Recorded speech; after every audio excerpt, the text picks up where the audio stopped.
So it's been quite a while since I did a little video on lead stamps. So people always say, what's the best way to get the best results using it?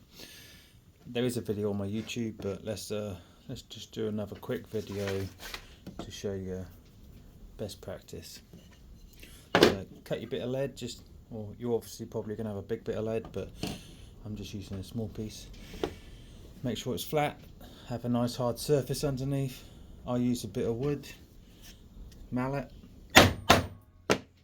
Make sure it's nice and flat. You've got a nice flat bit of lead, nice hard flat surface underneath. Give it a quick blip to warm it up.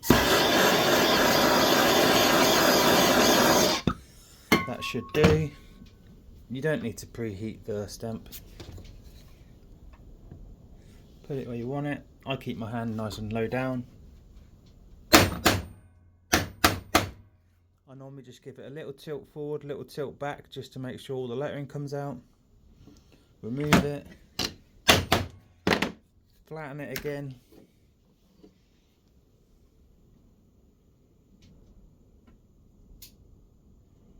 There you go.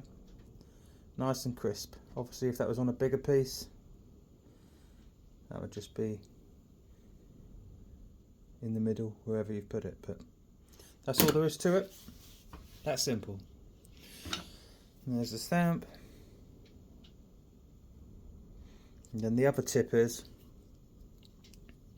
if you look on the back side of the stamps, you'll see the little cat head with a little paw, and whichever way they're facing to the paw and the cat head, that's the way the stamp needs to be. So they're facing up, the same orientation as the stamp. So as long as you make sure they're facing up, the logo will be facing up as well.